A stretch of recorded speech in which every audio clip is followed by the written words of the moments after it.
this is an iHeart podcast. Guaranteed human. It's an Olympics you'll never forget. Prime time in Milan.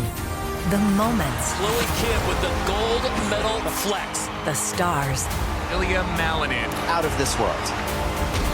The spectacle from beautiful northern Italy with very special guests every night of the Olympics. Experience the world's biggest show. Prime time in Milan. Tonight, 8/7 Central on NBC and Peacock.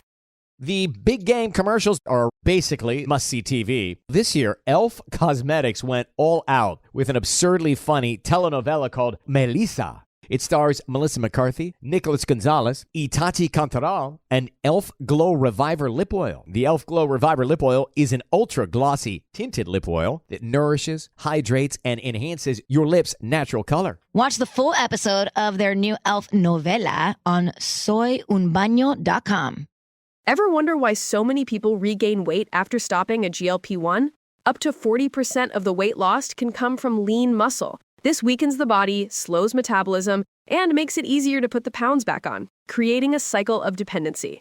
Prolon's 5-day fasting-mimicking diet offers a drug-free way to maintain results and support long-term metabolic health. In just 5 days, it activates fasting pathways to burn fat, protect muscle, and rejuvenate cells, all while letting you enjoy real food. Get 15% off plus a $40 bonus gift when you subscribe at prolonlife.com/iHeart. That's prolonlife.com/iHeart. Over the last couple years, didn't we learn that the folding chair was invented by Black people because of what happened in Alabama? The Montgomery Brawl. This Black History Month, the podcast Selective Ignorance with Mandy B unpacks Black history and culture with comedy, clarity, and conversations that shake the status quo. The Crown Act in New York was signed in July of 2019, and that is a bill that was passed to prohibit discrimination based on hairstyles associated with race. To hear this and more, listen to Selective Ignorance with Mandy B from the Black Effect Podcast Network on the iHeartRadio app, Apple Podcasts, or wherever you get your podcasts.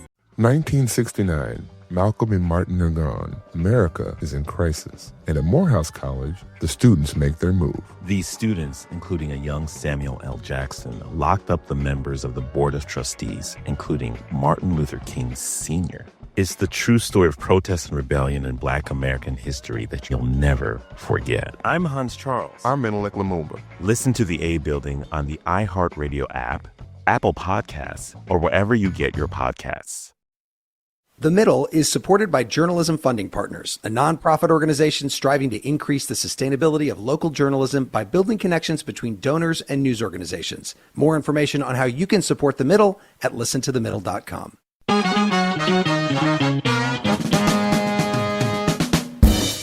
Welcome to The Middle. I'm Jeremy Hobson, along with our house DJ Tolliver. And Tolliver, before we get to talking about senior citizens, let's talk about a baby, a 1-year-old baby named The Middle. We are a year old as a weekly show as of this week. Oh my God, are we even teething yet?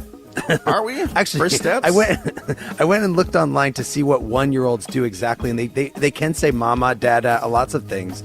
I don't know about The Middle or Tolliver, but anyway, very exciting. And we looked back over the last year. We've had 100 panel guests or more than 10,000 calls into our system. We've done 8 shows on the road, so a lot happening here. And this hour, Tolliver, we're talking about Social Security, one of the largest items in the federal budget, but one that doesn't get talked about too much because changing it is so unpopular. It is funded by American workers and employers, and people are allowed to start getting their benefits at age 62, or if they wait, they get their full benefits at age 67. But of course, the baby boom generation has put big strains on Social Security with so many people retiring at once. And right now, the trustees of Social Security say that unless changes are made, big cuts would be necessary starting in about 9 years. So our question this hour, will Social Security be there for you when you need it? And what, if any, reforms would you like to see? And we're going to get to your calls in a minute at 844-464-3353. But first, last week we asked you what the value of NATO is to the United States. We got a lot of interesting callers. Here are some of the comments that came in after the show. Hi, this is Eric, and I am calling you from Canton, Ohio. NATO is bad for the United States and probably should not have existed past 1991. There is a great case to be made for the United States leaving NATO, and I'd like to make it. Hi, my name is Kathy, and I'm from Denver, Colorado. I need to use a football metaphor to make it very clear. If I'm a football player and I'm being challenged by a powerful team, let's call that one, I don't know, J Russia, and I want to try to vanquish my opponent, I would say that I would like to have a team of people rather than me having to do it all by myself. My name is John. I'm calling from Meriden, Connecticut. NATO serves another function, which is all the disparate members are much stronger together than they would be apart and represent something to be reckoned with.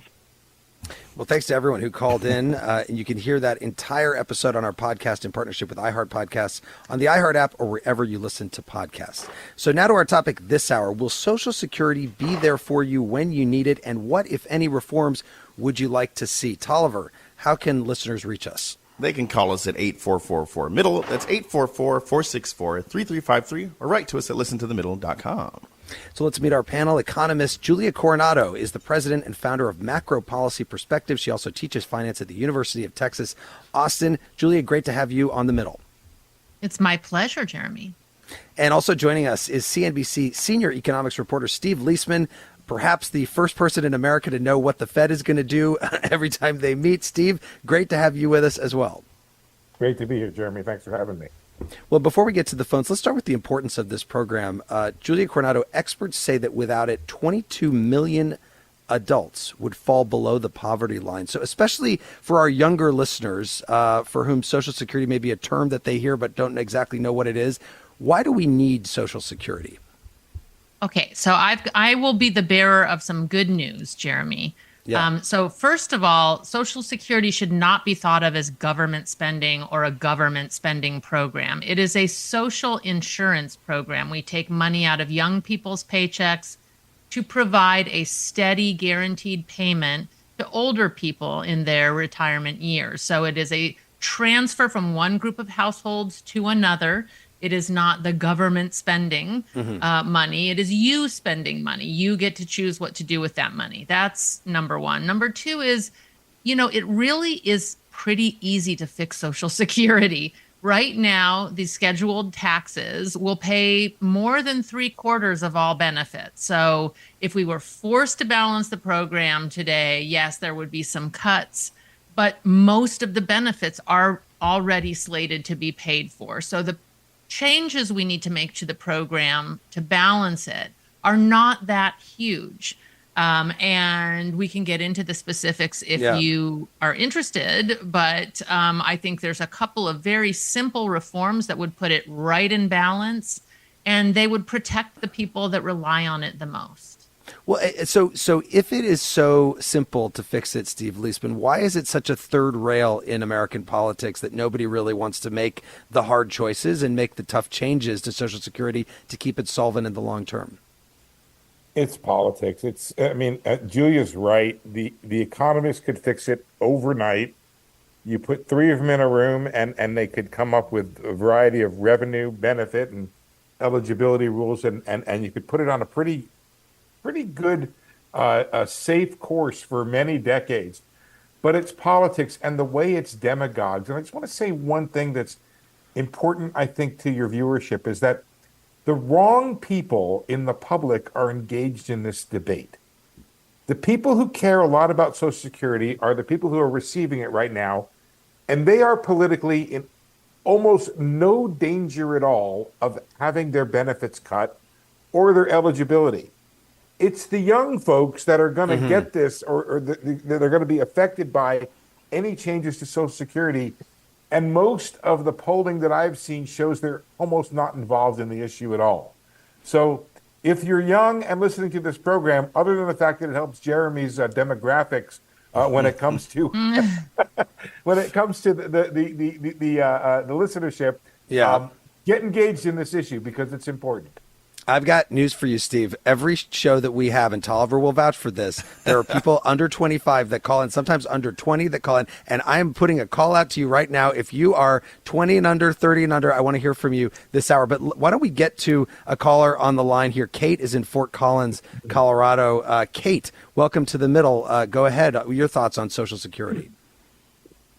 Hi. Yeah, I'm not one of those that are under 30. I'm already collecting Social Security, and it just seems like you keep hearing that it's going to end in 9 years, and in 9 years I'm going to be in my mid-80s, and it scares me to death that it won't be there, and that the increases every year don't match the rate of inflation.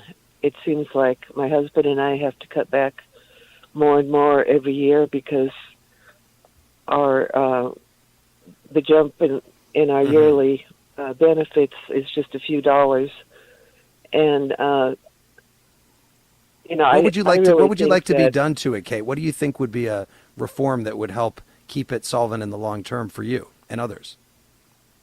Well, I really think that if both people and corporations paid the taxes that that they should be paying, that Social Security could easily be funded. I heard it's somebody saying it's a simple solution, and it's mostly politics, but something has to be done so that more people are paying more into it, and that the young people that are now paying into it have it available for them, right. like my kids when and my they grandkids. retire. Yeah, Kate, thank you. Let me take that to Julia Coronado. And one of the things she talked about there was taxing people more. This is one of the big solutions that's out there for Social Security. Is right now it's like $168,000 up to about $168 that you get taxed on. But some have said just keep going beyond that, or maybe do a whole until $400,000 of income and then take it after that. But what do you think about that? That's the easiest reform. So first of all, I really hope that Kate doesn't lose sleep over this. It will be there when you are 80, 90, 95. May you live long and prosper, and it will be there. Nobody is talking about cutting benefits or even proposals like limiting the cost of living adjustment. That's just simply not politically going to happen. But what Jeremy, you just mentioned, that is the most commonly favored reform. So right now, people pay taxes, as you mentioned, up to $168,600 in their income. And lifting that cap so that you pay the Social Security tax on all of your wage and salary income, that would close 3/4 of the gap. That really is the easiest reform. The people that can afford it the most would pay the most, and no benefit cuts necessarily. Now, of course, you still have a small gap, so you can also make some adjustments to the benefit formula at the very top end. So it's still a comprehensive program.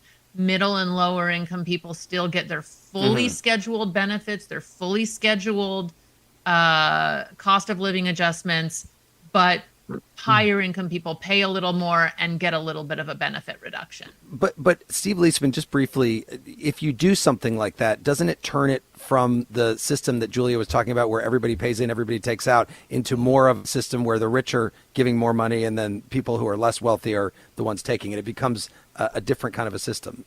Yeah, that's a great point, Jeremy. And first, I'd just like to also add my sense of calm to Kate. She's not going to lose her benefits. That's not really the issue. It's not where anybody is talking about it. People her age or older, anybody is talking about it. And the issue of what happens in 9 years is the money that had been in excess, that had been put aside for paying Social Security when we did not have the baby boom strike, that money runs out. But the government still has multiple means, and we can talk later about the fungibility of the money in Social Security. But let me get to your question, which is... Hey, stand by. I'm going to come back to you right after our short break, because I do want to have Tolliver tell us about the last time Social Security was changed in a big way, which Tolliver was in the 1980s. Yeah, a bipartisan reform to Social Security that raised the retirement age and sped up payroll tax increases. Here's President Ronald Reagan in 1983. This bill demonstrates for all time our nation's ironclad commitment to Social Security. It assures the elderly that America will always keep the promises made in troubled times a half a century ago. It assures those who are still working that they too have a pact with the future. From this day forward, they have our pledge that they will get their fair share of benefits when they retire. Those reforms, Tolliver, by the way, added decades to the solvency of Social Security. Okay. So cool. we'll learn see something new every week. If something like that happens again, we shall see if they can get a bipartisan deal in Washington. But we will have bipartisan calls. See that? Stop. Coming up on The Middle. It's an Olympics you'll never forget. Prime time in Milan. The moments. Chloe Kim with the gold medal flex. The stars. Julia Coronado. Out of this world.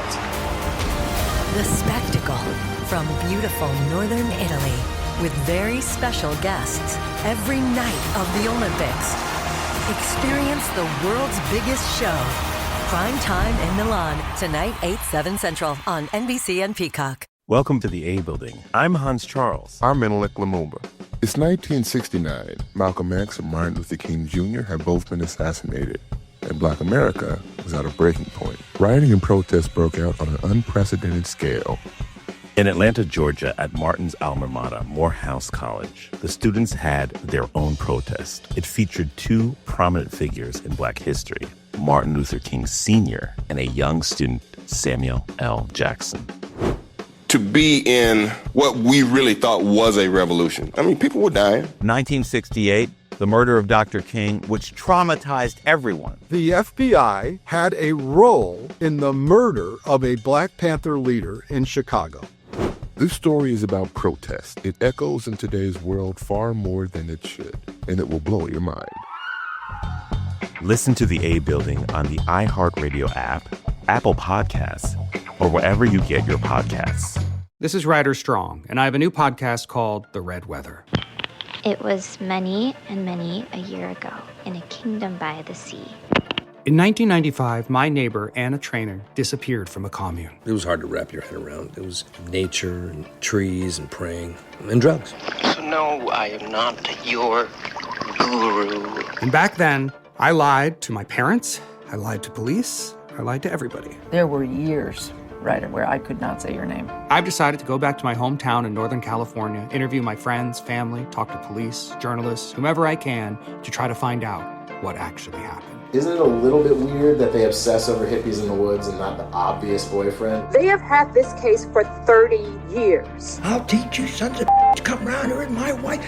Boom, boom. This is The Red Weather.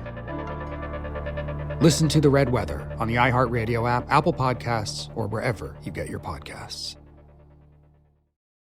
14 years in prison for killing a young woman. A 15-year sentence for a crash that caused 3 deaths. 12 and a half years for killing a child and critically injuring her mother. All true stories, all caused by marijuana-impaired drivers. No matter what you tell yourself, if you feel different, you drive different. So, if you're high, just don't drive. Brought to you by NHTSA and the Ad Council. Segregation in the day, integration at night. When segregation was the law, one mysterious Black club owner had his own rules. We didn't worry about what went on outside. It was like stepping in another world. Inside Charlie's Place, Black and white people danced together. But not everyone was happy about it. You saw the KKK? Yeah, they was dressed up in their uniform. The KKK set out to raid Charlie, take him away from here. Charlie was an example of power. They had to crush him. From Atlas Obscura, Rococo Punch, and Visit Myrtle Beach comes Charlie's Place. A story that was nearly lost to time. Until now. Listen to Charlie's Place on the iHeartRadio app, Apple Podcasts, or wherever you get your podcasts.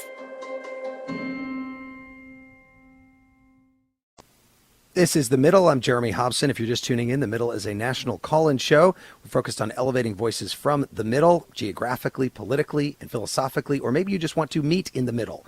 This hour, we're asking you, do you think Social Security will be there for you when you need it? And what, if any, reforms would you like to see? Tolliver, what is the number of people to call in? It's 8444-MIDDLE. That's 844-464-3353. You can also write to us at listentothemiddle.com or on social media.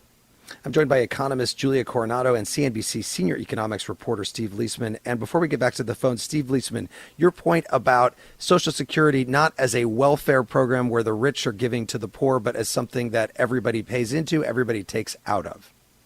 Right. So this is why they have what they call in the business a tax max, which is the maximum amount of earnings which are taxed for Social Security. When Roosevelt put the program together, the idea was to not make it a welfare program so as to ensure broad-based political support for it and its continuity. So they put a maximum amount that could be taxed. So it wasn't a matter of, as Julia said, it wasn't a matter of really the wealthy giving to the poor. It was a matter of, well, for a while it was pay as you go. The amount that came in equaled to how much was being paid out.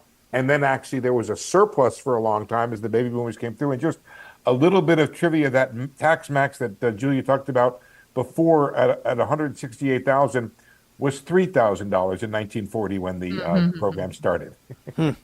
Wow.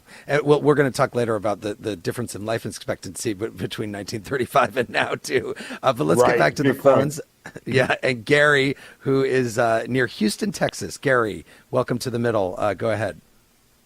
Hello. I want to point out that Social Security was established due to the Great Depression and the suffering of elderly people. And I've been on Social Security for 10 years. And I think one thing they overlooked is that elderly people generally end up widowers and widows. And then when you lose your spouse after how many years, and you lose that percentage of your income, and then on top of dealing with your grief and the economy as it is at that point in time, which ain't good these days, you have to deal with the fact that you need more, but you have less. And maybe they could look into some kind of alternative for elderly people that lose their spouse. And in your situation, Gary, how much are you relying on Social Security for your income right now? 100%. And I worked for 50 years, and I've been on social for 10 years, and my wife was on social for 5 years, and when she passed away, that was a third of my income. And now I need even more because she's not here to help me. I need to get people to help me, and I have even less to take care of it. And I'm older, and I can't do all the shopping and working and cooking and cleaning like she did. And they need to, possibly consider a hardship clause in Social Security. Most elderly people either die or lose their spouse at some point, and it's not funny, but it's what they call a secondary loss. Right, you lose your family and all the work they did, and then you lose your income to boot. Gary, we've got it, and thank you so much for that call. Really appreciate it. Let me go to Julia on that, because Gary brings up something else, which is so many people in this country. I think 20% of retirees, according to the AARP, have no other savings at all besides what they're going to get from Social Security. Right. No, that's right. And it is an issue. That's a real issue. In fact, I just dealt with that with my own stepmother and father when he passed, and she saw a decrease in her income. And that's common too, even if whether you have a pension or or are relying on Social Security, you do tend to see a drop in income. And then you're forced with making a decision of, well, do I move to a smaller home or an apartment? And at a time when you probably don't want to move. So it is a challenge. It's a challenge across retirement planning. And of course, solving that problem would mean more benefits paid out, or, somehow pooling it between spouses. But because every family and every couple is different, coming up with a formula that's comprehensive and fits all situations is very tricky. So I think Gary's putting his finger on a very difficult part of aging and planning any kind of a retirement program, including Social Security.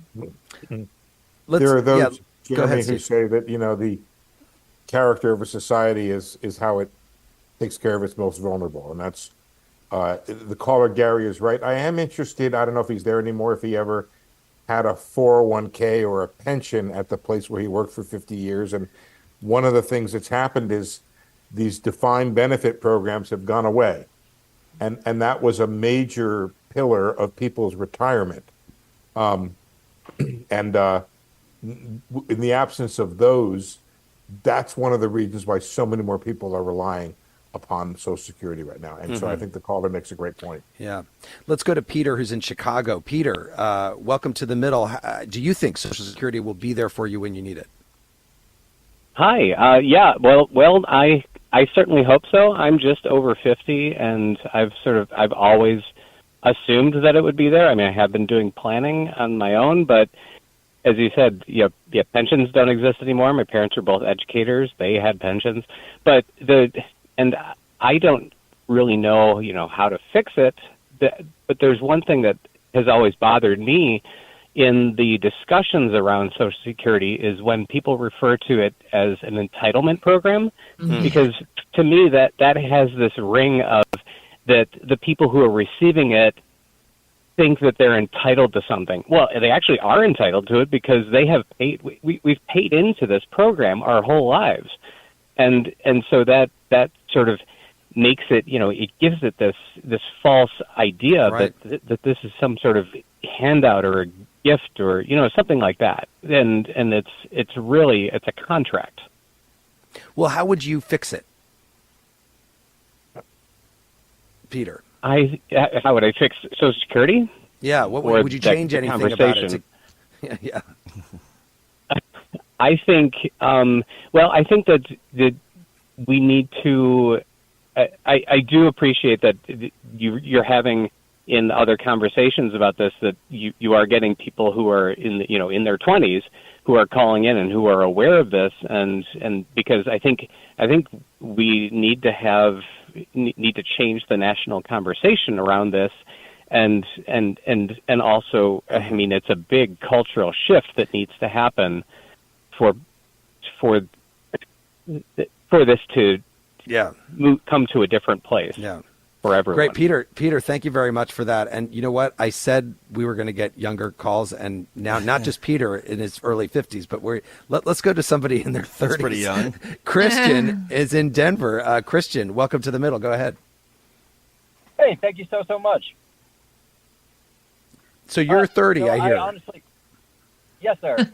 So I honestly am planning for retirement without Social Security.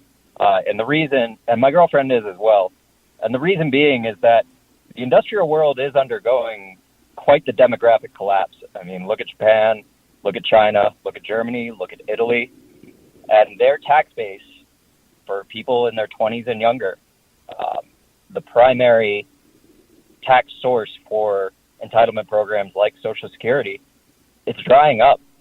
So we are planning for a world where we have an inverted demographic pyramid. And Social Security relies on the demographic pyramid being healthy. And so, yeah, there are ways to fix Social Security in the short term such that my parents, who are baby boomers, can still get the benefits that they're entitled to. But for our generation, that's not going to work. So let me just ask you one quick follow-up, Christian. Do you feel are you annoyed when you have to pay part of your paycheck into Social Security, given that you don't think you're going to get anything out of it, or do you just, it's okay with you? I mean, who wouldn't be annoyed by that? But there's, there's bigger issues at hand that need to be solved in order for that to be fixed. You know? So of course it's annoying, but part of the social contract is, this is what I have to do to take care of my parents.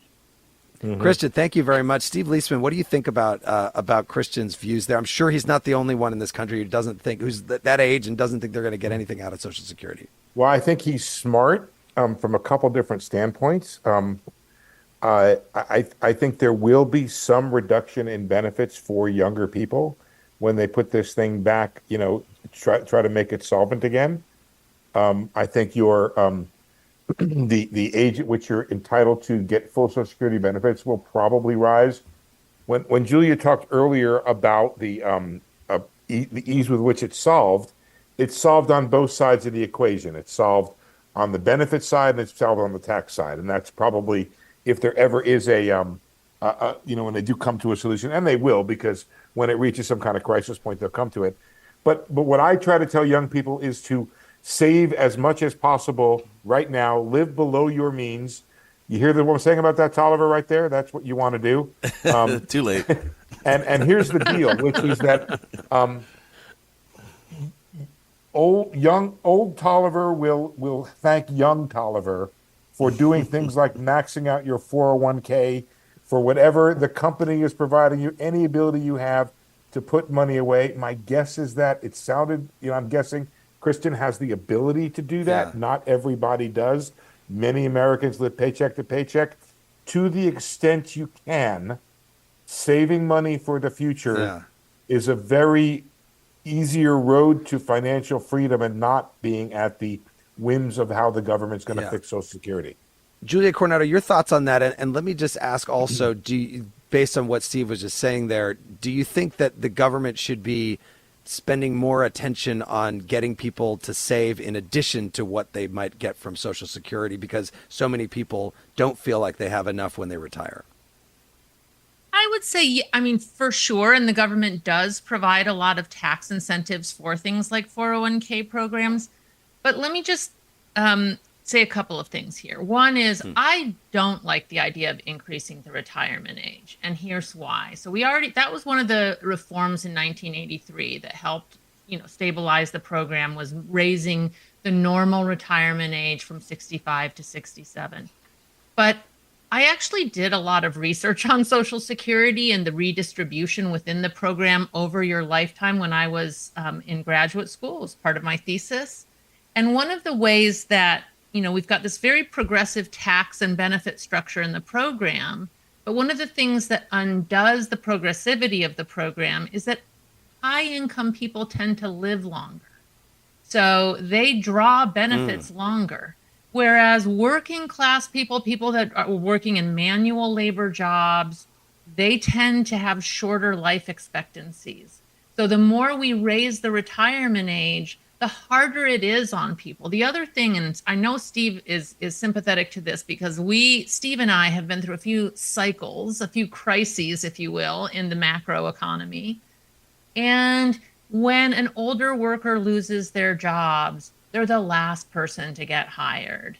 They're often the first fired, last hired. And so a lot of people don't plan for for becoming unemployed. They become unemployed unexpectedly in their 50s, 60s, and it's a lot harder to find a job that paid what the job you left was. For those reasons, I don't favor raising the retirement age. I think we should leave it exactly where we are, where it is. Julie, maybe I'm a little, I don't know what the word is, less humane about this. I see what you're saying about that, but look, people in general are living longer. It is true that wealthier live longer than lower income individuals, but lower income individuals also live longer.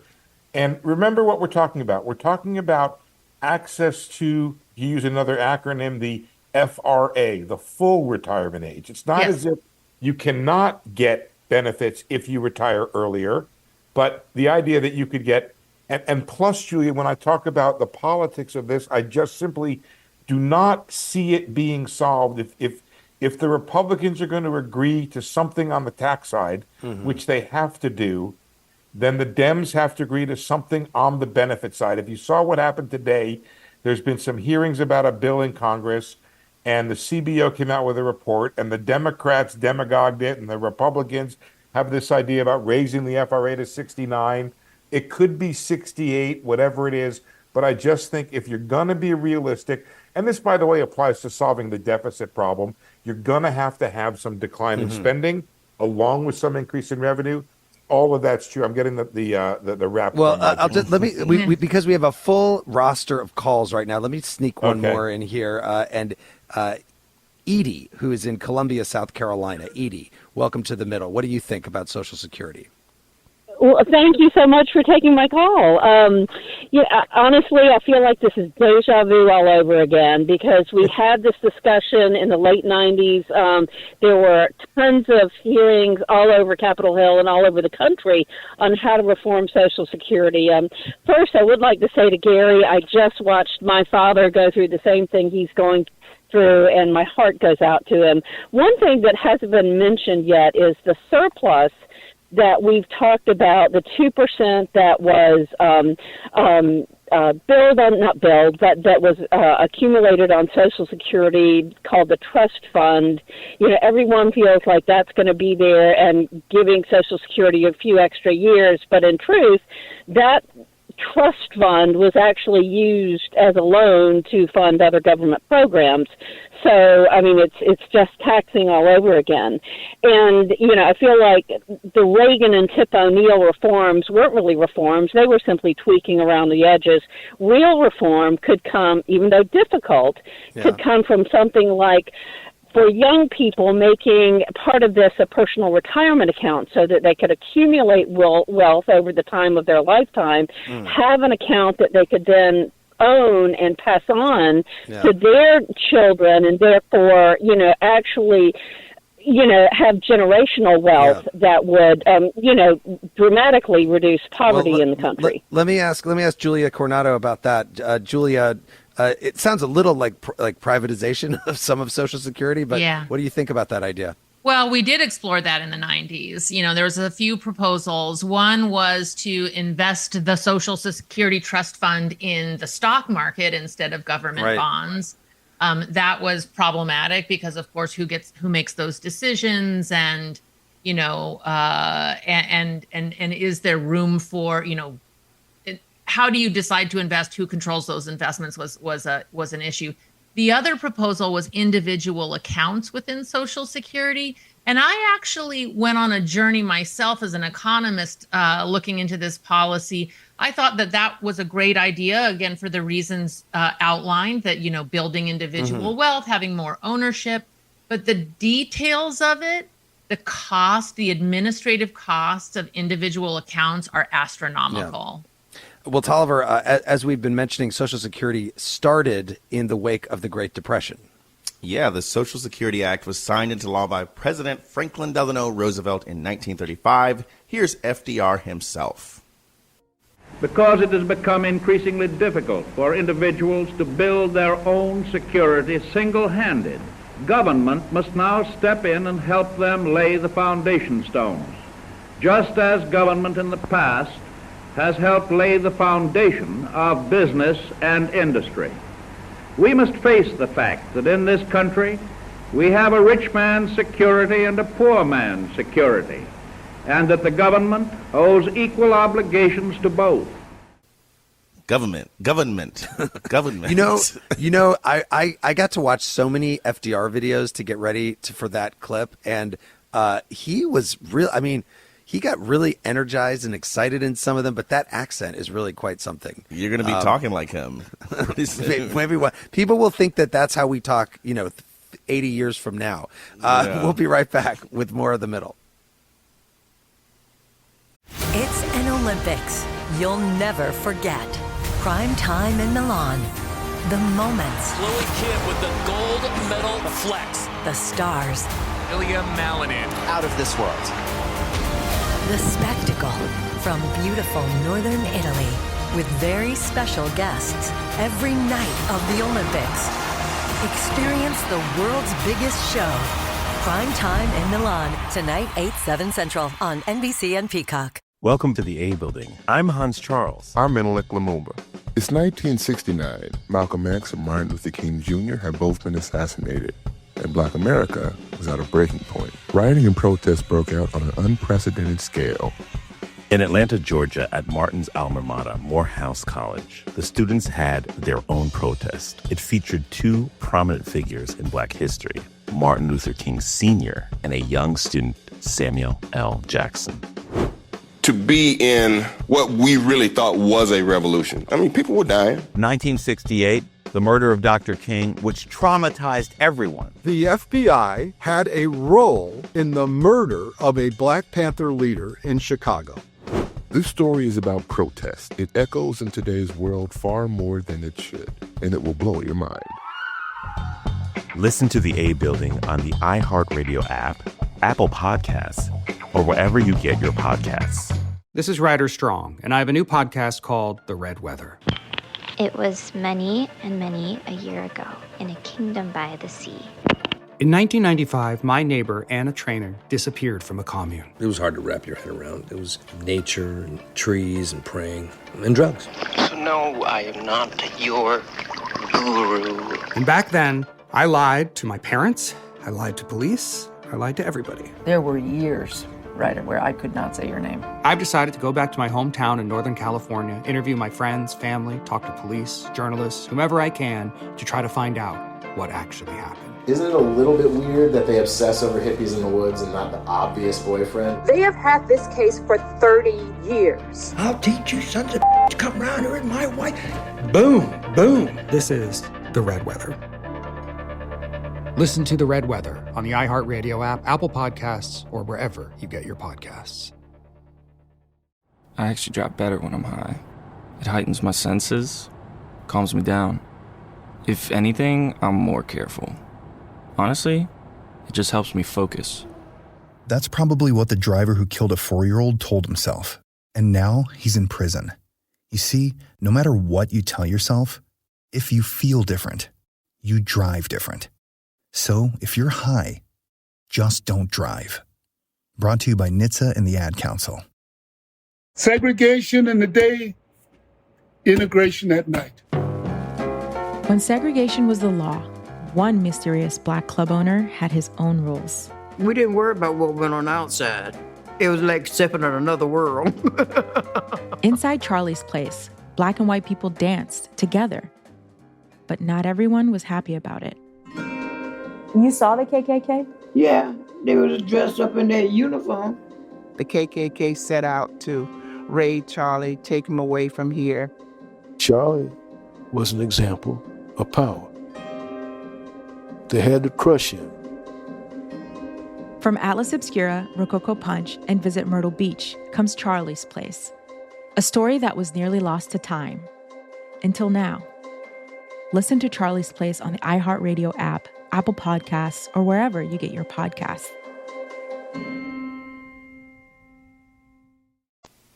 This is The Middle. I'm Jeremy Hobson. This hour, we're asking you, will Social Security be there for you when you need it? And what, if any, reforms would you like to see? You can call us at 844-4MIDDLE. That's 844-464-3353. I'm joined by CNBC senior economics reporter Steve Liesman and economist Julia Coronado. And let's go to Lee, who is in New Orleans. Lee, welcome to The Middle. Go ahead. Hey, guys. Hi, I'm from the government, and I'm here to help. The government. I know a familiar sound.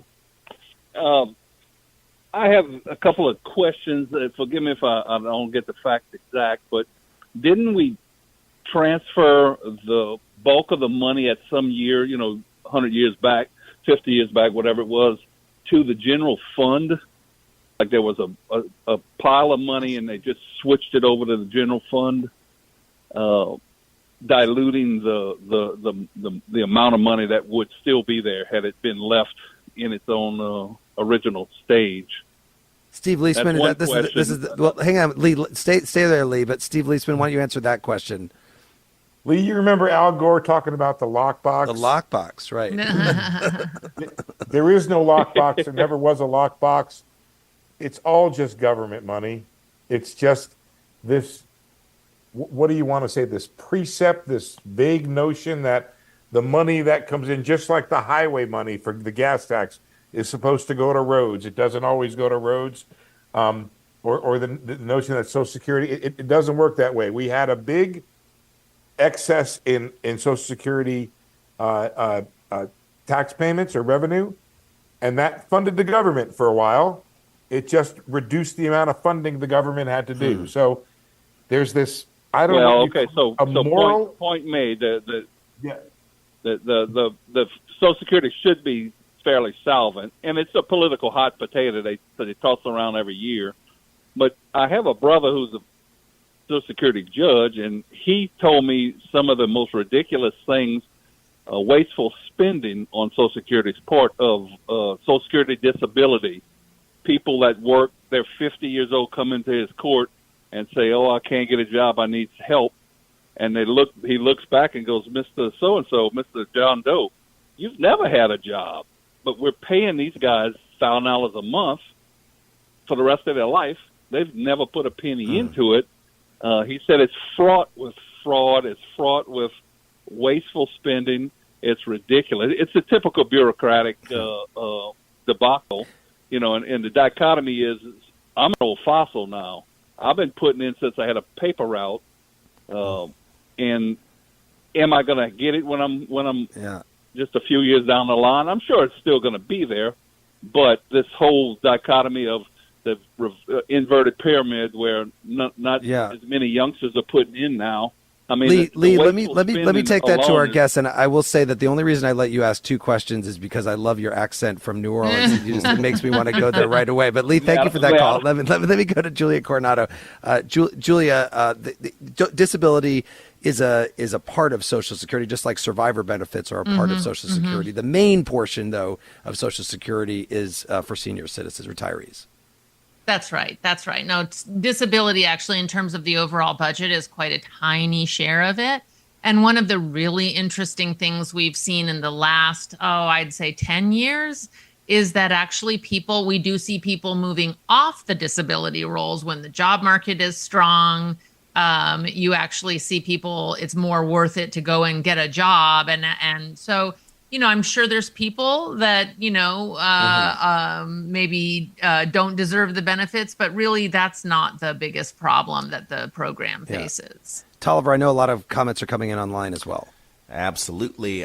Dion in Desert Hot Springs, California says, "I believe that one solution would be for our wealthy people, especially members of Congress, to be booted off the program the same way a welfare recipient would if the latter made too much money. I believe they could reapply should their financial situation change, but if they are rich, they don't need this safety net." Wait, Tolliver, actually, that's something that hasn't come up yet, but Steve Liesman, means testing. People that are rich shouldn't be able to get the benefits. What about that idea? Yeah, well, then you create essentially a welfare program. I mean, that's okay if that's what you want to do, and the program can survive the politics of that. I think there's a justification. I do believe also that tax on Social Security does go up with wealth. I was trying to, before this program, understand the taxation on Social Security. I am not far from having to solve that problem in my real life. But I do believe it goes up with it's means tested that way. But look, it's like I said, part of the solution. My solution is to take a little piece of everything. One of the things you hear, and folks at home, I don't think you should buy this, is that this problem won't solve it. This solution won't solve the problem. Of course it won't solve the problem. It'll solve a piece of the problem, as will the tax part, as will the benefit part, as will this. Getting to compromise, and this show is about the middle, and that's what we lack in this country is the middle. We don't have people that come out and say, come on, folks, use your common sense. If you don't want revenue and you don't want benefits cut, you take a little revenue cut and I'll take a little benefits cut, and we'll put it together and we'll solve the damn thing so Kate doesn't have to lose sleep at night. Let's go to Miles, who's in Edwardsburg, Michigan. Miles, welcome to the middle. What do you think about Social Security?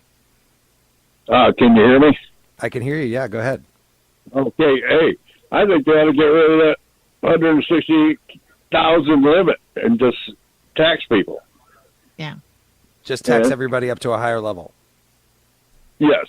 And then why do you have to have a limit? And get rid of don't tax Social Security when people penalize them for working. They're still paying taxes. They're paying federal, city, state, county, and just let them keep working. And they're paying into Social Security and Medicare. All right, Miles, thank you. Actually, Julia Coronado, Donald Trump, if you look at what the two candidates want to do about Social Security, the thing that Donald Trump has proposed is not taxing people on their Social Security benefits, which the experts have said would actually make the problem even Make it worse, worse. in terms of Make the finances worse. Harris hasn't talked about it in the campaign, but when you go back and look at some of her previous statements, she has talked about taxing people beyond that $168,000 cap. But yeah, what your thoughts there? Again, that is the low hanging fruit. You don't necessarily need to eliminate the cap altogether. You can just move it up a lot higher. But that is the easiest way to raise a lot of revenue. That is the lever that gives you the most bang for your buck. And then, as Steve said, you need to balance it with some benefit adjustments, and that can be done as well. Not taxing Social Security benefits makes the program's finances worse.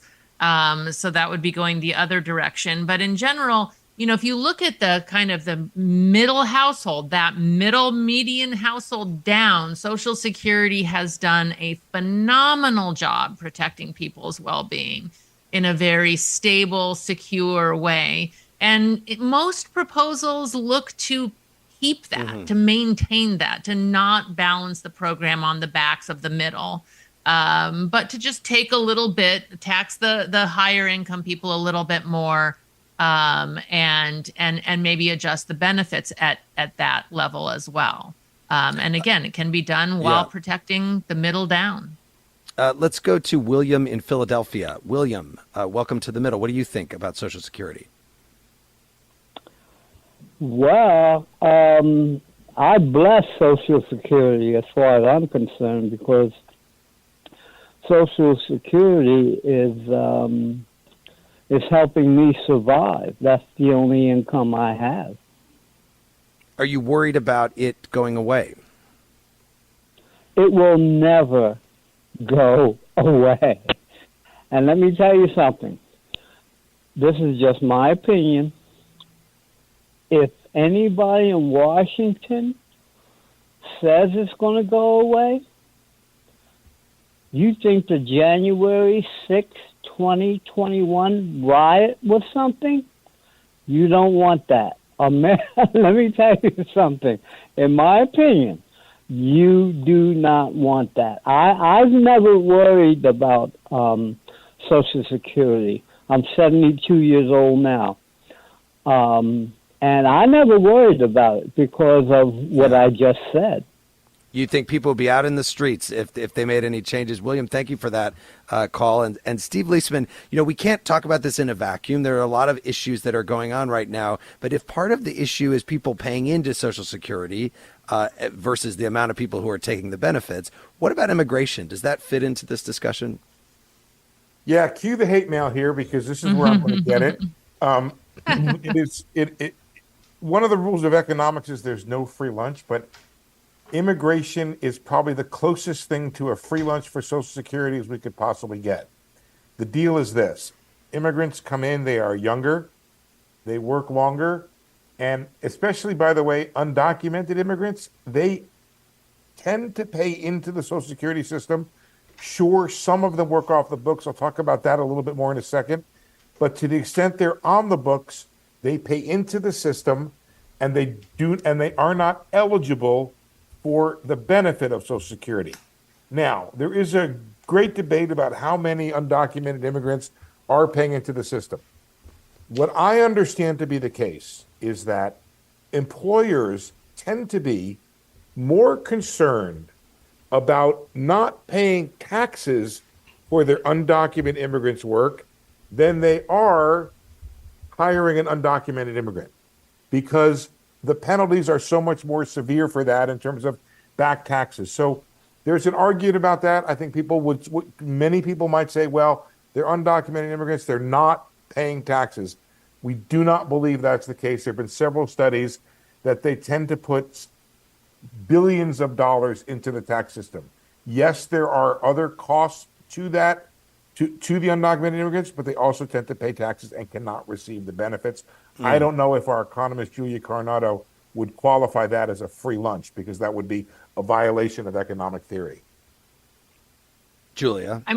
Inflation, an earlier caller spoke to the demographic challenges of the program. At the end of the day, the reason we're having this challenge is that population growth slow. And so we have this bulge of the baby boomers that are, going to collect benefits, and the size of the generation supporting them through taxes is smaller. One way to address that demographic challenge is to bring in another cohort of younger workers through immigration.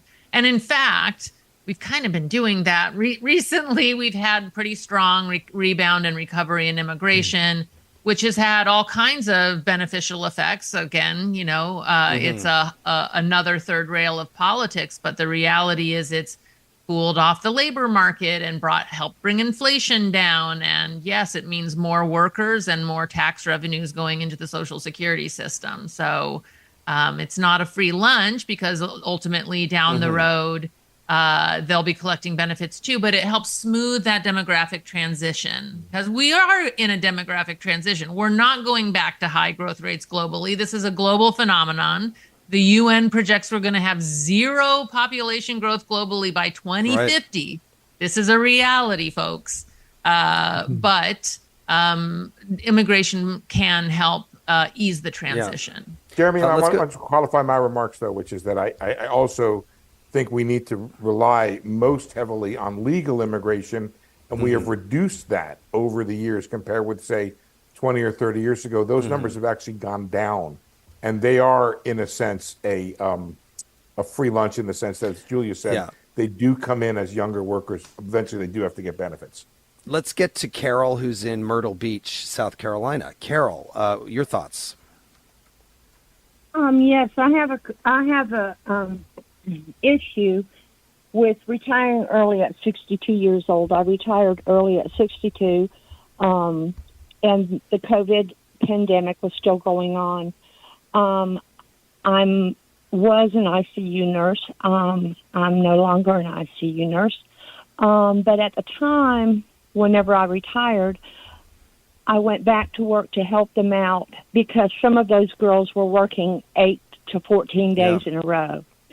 And it really got me whenever one girl turned to me and told me she was so glad she had the next 14 days off because she didn't have to watch somebody die. So, in the midst of all of this, with me trying to help them out, because I felt guilty about retiring at that age and leaving the profession, what ended up happening is I ended up having to pay Social Security back $6,000 because I made too much that year.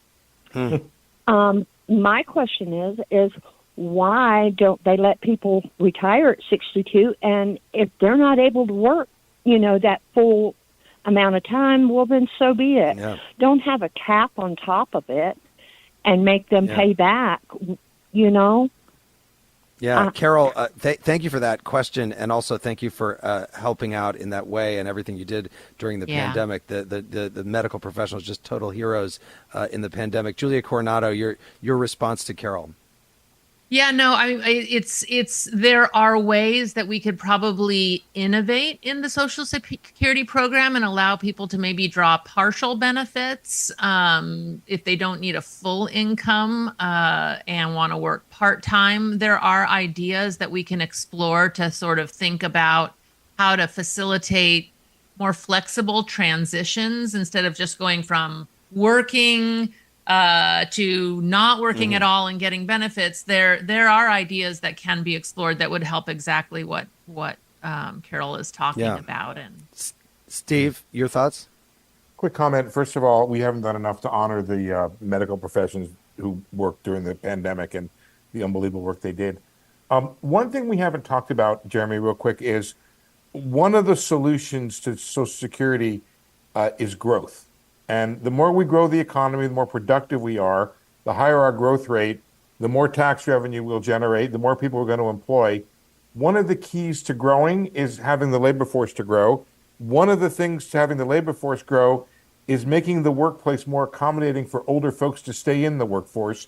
And what this caller talked about, I think, is a very, very important reform that ought to be made that says, if you're going to work, you're not going to pay a penalty on that, because we need older workers to remain in the workforce. It's a big part of how this nation is going to continue to grow. So, Okay, we have actually run out of time, but Steve Liesman, I'm just going to give you 10 seconds because this is the second most exciting thing you've done today beyond on the middle. This the first being that you interviewed the Treasury Secretary, Janet Yellen. Give us a quick 10-second headline. What did she tell you? What do we need to know?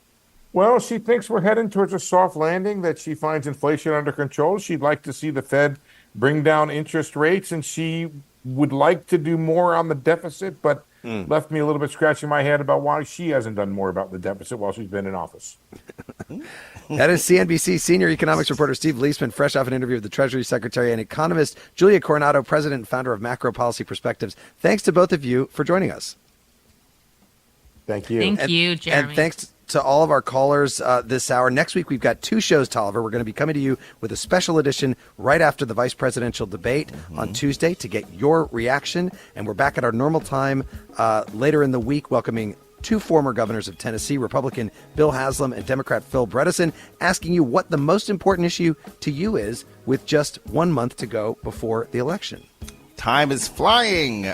You can call in for both shows at 8444-MIDDLE. That's 844-464-3353. You can also reach us at listentothemiddle.com. You can also sign up for our free weekly newsletter. The Middle is brought to you by Long Nook Media, distributed by Illinois Public Media in Urbana, Illinois, and produced by Harrison Patino, Danny Alexander, Sam Burmistaz, and John Barth. Our intern is Annika Deschler. Our technical director is Jason Croft. Thanks to the podcast audience and the more than 410 public radio stations that are making it possible for people across the country to listen to The Middle. I'm Jeremy Hobson. I'll talk to you twice next week.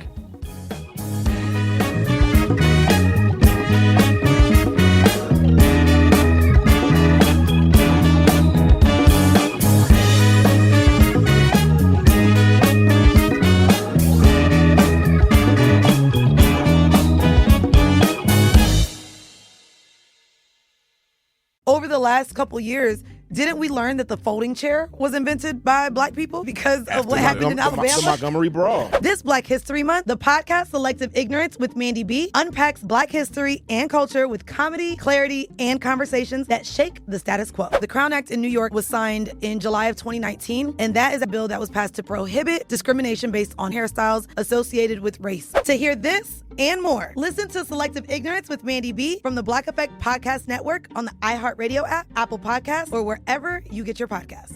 1969. Malcolm and Martin are gone. America is in crisis. And at Morehouse College, the students make their move. These students, including a young Samuel L. Jackson, locked up the members of the Board of Trustees, including Martin Luther King Sr. It's the true story of protest and rebellion in Black American history that you'll never forget. I'm Hans Charles. I'm Menelik Lumumba. Listen to The A Building on the iHeartRadio app, Apple Podcasts, or wherever you get your podcasts. I actually drop better when I'm high. It heightens my senses, calms me down. If anything, I'm more careful. Honestly, it just helps me focus. That's probably what the driver who killed a 4-year-old told himself. And now he's in prison. You see, no matter what you tell yourself, if you feel different, you drive different. So if you're high, just don't drive. Brought to you by NHTSA and the Ad Council. Saturday, May 2nd, country's biggest stars will be in Austin, Texas at our 2026 iHeart Country Festival presented by Capital One. Tickets are on sale now. Get yours before they sell out at Ticketmaster.com. That's Ticketmaster.com. This is Ryder Strong, and I have a new podcast called The Red Weather. In 1995, my neighbor, Anna Trainer, disappeared from a commune. It was nature and trees and praying and drugs. So no, I am not your guru. And back then, I lied to everybody. They have had this case for 30 years. I'm going back to my hometown to uncover the truth. Listen to The Red Weather on the iHeartRadio app, Apple Podcasts, or wherever you get your podcasts. This is an iHeart podcast. Guaranteed Human.